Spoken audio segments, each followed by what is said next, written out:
Cecilia, what's going on there?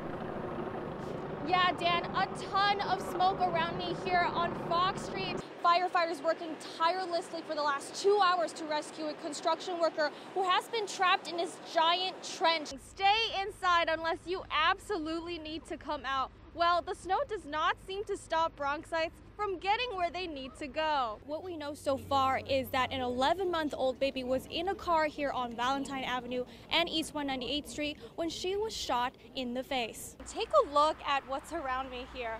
Trash piled up all over the sidewalk, leaving almost no room for people to walk on. Just to give you an idea of how bad the storm was here last week and the flood was under this overpass, we found a car that's still abandoned here tonight. As you can see behind me, the holiday lights here at the Bronx Zoo are officially lit for family and friends to enjoy this holiday season. And you could try a fried zeppoli and other Italian delicacies here at the Ferragosto Festival. The new numbers show that as of yesterday, there have been 900 shootings in New York City this year, up from the 777 during the same time last year. Now that's a nearly 16% increase. News 12, Cecilia Hua joins them in Park Slope as they ring in the new year. It's the Eye of the Tiger, or the Year of the Tiger. And today on the streets of Park Slope, all are welcome to join in on the celebrations. It's the biggest holiday for many people living in Asian countries.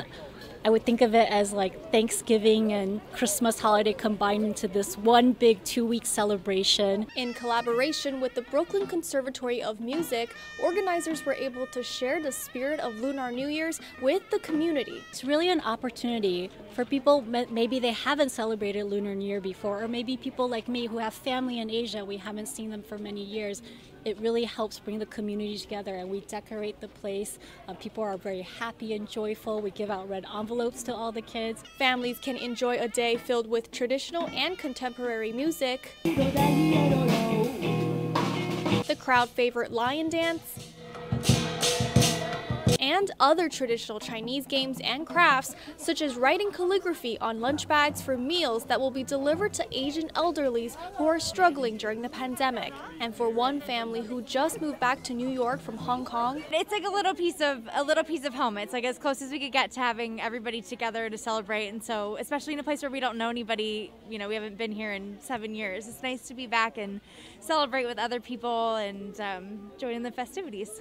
Well, I took the time to write my own lunch bag, and it says 五福临门，四季平安, which roughly translates to may fortune arrive at your door and peace during the 4 seasons. In Park Slope, Cecilia Hua, News 12. And tonight we are hearing from her and the victim's mother. News 12 Cecilia Hua is in Fordham with more on that story.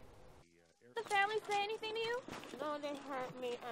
This was what 32-year-old Shoshana Johnson had to say when police escorted her out of the precinct and into an ambulance, talking about the little girl's family. They locked me up in the Dunkin' Donuts and cursed me out and called me a junkie. She was arrested in connection to the shoving of a 2-year-old girl back in August. The incident was caught on video, where you can see a woman who police believe to be Johnson come up from behind the little girl, pushing her to the ground. We are now back at the corner where the incident happened, and the mother of the little girl tells us she was present when Johnson got arrested today. Honestly, my first thought was a little violent, but then I was like, no, you know, let me do the right thing. She tells us she's relieved that the woman accused is now in custody. To know that I actually seen her, and I'm the one who called 911 along with a couple other people, and I seen her get arrested, total relief. My daughter, she's a little scared to go near people, but other than that, she's perfectly fine.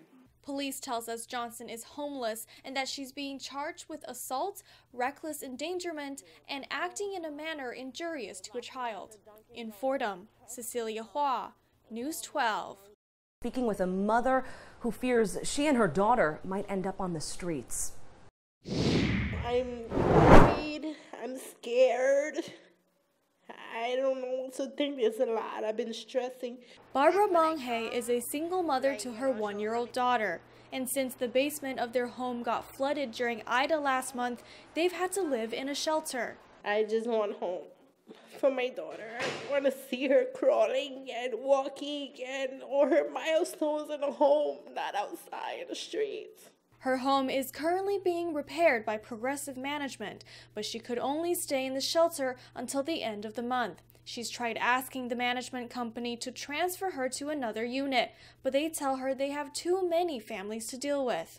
You would think in life being so short because of the pandemic, there would be a change of mind, a change of heart. Like we would all be there for each other. It wouldn't just be work, but be more compassion for humans, for tenants. She's not the only one who's run into issues with the management company.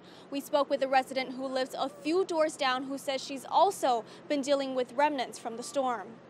Look. They treating us like we, I guess, animals. They don't care the way we live. They don't care.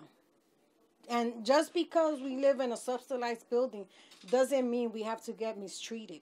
But for Monhe, she's anxious that with the incoming nor'easter tonight, she and her daughter may end up stranded. I'm scared. I mean, if it was by myself, I don't care, but I have a daughter, and as a mother, I need to look for what's best for her. In Morrisania, Cecilia Hua, News 12. The search for a missing 39-year-old mother from Tremont continues as her family grows more and more worried about her well-being.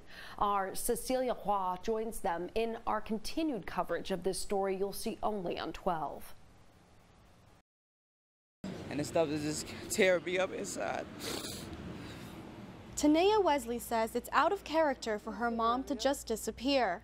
My mother is not going to just up and bend to her kids. She loves her kids too much. We love her too much. We're on the phone constantly. So my mother would not go missing. 39-year-old Tiffany Wesley went missing last Wednesday, and her family is now taking their search efforts to the streets on day 8 since her disappearance, printing out posters and talking to people in the neighborhood. I just don't know what's going on, and I just honestly hope my mother turns up. The last person to see Wesley was the father of her 5-year-old son, Demetric Armstrong. My son calls me and says, "Dad, Mom ain't come home last night and she's not here now." I think he did, honestly, I think he did something to my mother. Wesley's daughters tell us their mother has had a history of domestic violence, and they fear that may have played a factor in her disappearance.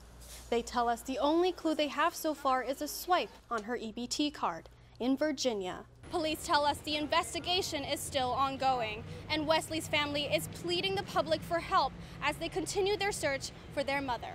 In Tremont, Cecilia Hua, News 12.